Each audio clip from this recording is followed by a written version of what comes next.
शिंदे से कुर्सी छीनने को तैयार अजीत पवार, मुश्किल में शिवसेना। सीएम के अधिकार अजीत पवार ने लेना किए शुरू, योजनाओं की कर रहे हैं निगरानी। राज्य के अधिकारी परेशान, रिपोर्ट सीएम को करें या फिर डिप्टी सीएम। कांग्रेस और उद्धव गुट का दावा सच होते दिखाई दे रहा है। एकनाथ शिंदे कुर्सी संकट में दिखाई दे रही है।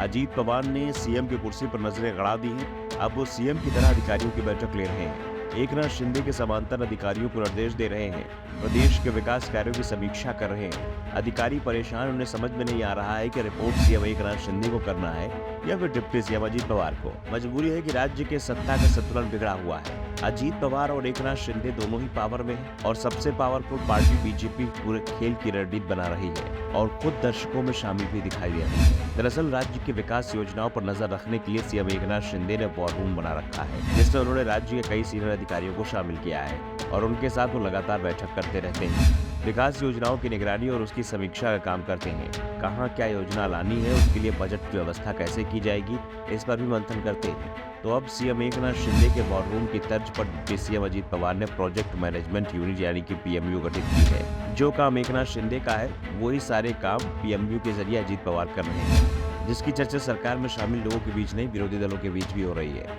विपक्ष का कहना है कि सरकार में टकराव शुरू हो चुका है। एकनाथ शिंदे और अजीत पवार के बीच लड़ाई चल रही है। अजीत पवार एकनाथ शिंदे कुर्सी पर नजर गड़ाए हुए हैं और शिंदे इसे मजबूती से पकड़ने की कोशिश कर रहे हैं और दोनों को इस बात का एहसास है, ये कुर्सी उसी के पास टिकेगी जिसके साथ बीजेपी होगी। इसलिए अजीत और शिंदे दोनों ही फडणवीस को अपने पाले में करने में जुटे हुए हैं। दरअसल डिप्टी सीएम अजीत पवार के प्रोजेक्ट मैनेजमेंट यूनिट में वही अधिकारी मौजूद शामिल किए गए हैं जो मुख्यमंत्री के वॉर रूम में होते हैं। अजीत पवार ने जो बैठक की उसमें सरकार के सभी सीनियर अधिकारी मौजूद रहे। खास बात यह रही कि पवार की बैठक में मुख्यमंत्री के वॉर रूम में सर्वेक्षक राधेश्याम मोपलवार भी मौजूद थे। अजीत पवार ने राज्य में महत्वपूर्ण परियोजनाओं की समीक्षा की।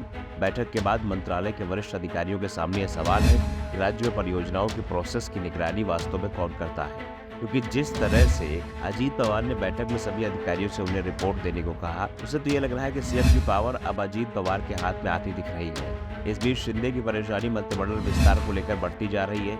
1 साल से ज्यादा का वक्त हो चुका है, लेकिन महाराष्ट्र का मंत्रिमंडल विस्तार लटका हुआ है, जिससे शिंदे के साथ आए शिवसेना के नेता परेशान दिखाई दे रहे हैं। मंत्रिमंडल विस्तार पर मुहर भी लगती है तो शिवसेना नेता मंत्री पद के लिए आने वाले न्योते का इंतजार ही करते रह जाते, क्योंकि मंत्री पद की शपथ अजीत पवार के साथ आए लोग लेते हैं। एक बार फिर मंत्रिमंडल विस्तार की चर्चा चल रही है।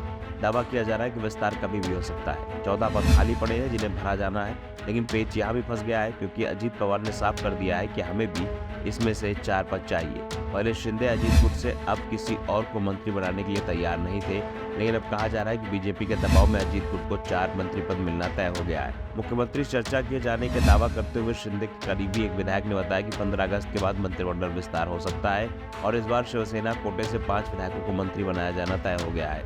ये संख्या ज्यादा भी हो सकती है, लेकिन बदले में कुछ पुराने मंत्रियों को हटाना पड़ सकता है। Bureau report, the Dhakad news.